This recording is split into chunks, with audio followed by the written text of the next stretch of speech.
আবু জেহেলকে কাফেরদের সর্দার বলেন, তারাও কিন্তু আমার আপনার মতো মুসলমান ছিল। আপনি বিশ্বাস করেন আর না করেন, আবু জেহেলকে কাফেরদের সর্দার বলেন, তারাও কিন্তু। আসসালামু আলাইকুম ওয়া রাহমাতুল্লাহি তাআলা ওয়া বারাকাতুহু। বিরাদানে ইসলাম, বর্তমান যুগে আবু জাহালের কিছু চাচাইতো ভাই বেরিয়েছে। তার কিছু বংশধর আত্মপ্রকাশ করেছে মুসলমান প্রমাণ করার জন্য। আবু জাহালকে মুসলমান প্রমাণ করতে চাই। আপনি আমি জানি যে আবু জাহাল পাকা কাফির, ইসলামের কঠোর সূত্র।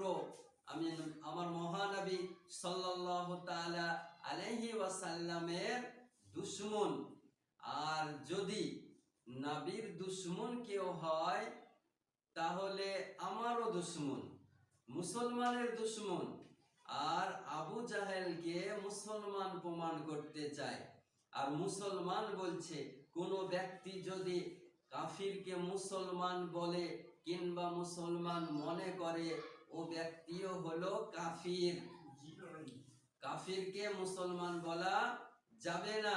তাহলে বলুন মুসলমান যে এ অনভিজ্ঞ, জাহিল, মূর্খ, নাদান, পড়ালেখা মনে হয় জীবনে করেনি। আবু জাহেলকে মুসলমান বলতেছে আমাদের আপনাদের মতো। এই সম্পর্কে আপনাকে আমি বলি, আবু জাহেল একজন মক্কার কুরাইশ নেতাদের একজন ব্যক্তি ছিল। আবু জাহেল ছিল মহানবী সাল্লাল্লাহু তাআলা আলাইহি ওয়াসাল্লামের অন্যতম সবচেয়ে কঠোর সূত্র ছিল, দুশমন ছিল। আবু জাহেল ইসলাম প্রচারে বাধা দিয়েছিলেন, মুসলমানের ওপর নির্যাতন চালিয়েছিল। এ আবু জাহেল সম্পর্কে আমার মহানবী সাল্লাল্লাহু তাআলা আলাইহি ওয়াসাল্লাম কি বলেন দেখুন।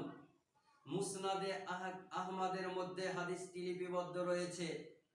قال রাসূলুল্লাহ সাল্লাল্লাহু আলাইহি ওয়াসাল্লাম হাযা ফিরআউন হাযিহিল উম্মাহ। মহানবী বলেন, এ ব্যক্তি অর্থাৎ আবু জাহাল এ উম্মাতের ফেরাউন, ফেরাউনের মতো আবু জাহেল। তাহলে এই হাদিস থেকে স্পষ্ট ভাবে বোঝা গেল যে আবু জাহেল কাফের ছিল, মুসলমান ছিল না। শরীয়তের দৃষ্টিতে আবু জাহেলের অবস্থান দেখুন। আবু জাহেল কাফের, জাহান্নামী, পাকা জাহান্নামী। আজকে মুসলমান প্রমাণ করার জন্য আদা জল খেয়ে কোমর বেঁধে সোশ্যাল মিডিয়ায় নেমেছে।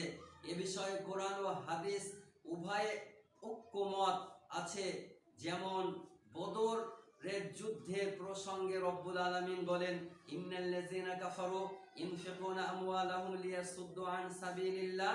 নিশ্চয় যারা কুফরি করেছে তারা আল্লাহর পথে বাধা দিতে তাদের সম্পদ ব্যয় করে।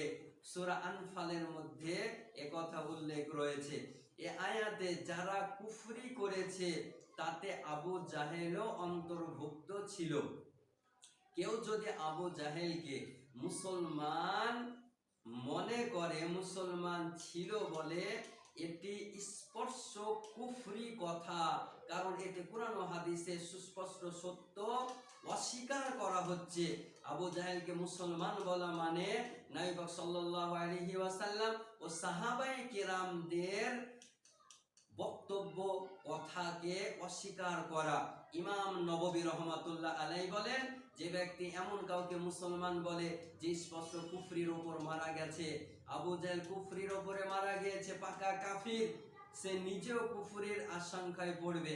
অর্থাৎ যে আবু জাহেলকে মুসলমান মনে করবে সে কাফির হয়ে যাবে। আরো উল্লেখ রয়েছে, যদি কেউ জেনে বুঝে আবু জাহেলকে মুসলমান বলে তবে সে মুরতাদ। তাহলে এই মুন্সি আব্দুল্লাহ বিন আব্দুর রাজ্জাক পাকা মুরতাদ। এদের বক্তব্য শোনা যাবে না, এদের বক্তব্য শোনা হারাম। কারণ কাফিরকে মুসলমান প্রমাণ করতেছে, মুসলমান থেকে সঙ্গে সঙ্গে বের হয়ে যাবে, যতক্ষণ না সে তওবা করে, বিশ্বাস সংশোধন করে নিতে হবে। যদি কোনো ব্যক্তি আবু জাহেলকে মুসলমান প্রমাণ করার জন্য লেগে পড়ে উঠে, তাহলে ভাবতে হবে আপনাকে আমাকে যে আবু জাহেলের বংশধর রেখে গিয়েছে, আর আবু জাহেলকে আজ বর্তমানে মুসলমান প্রমাণ করতেছে।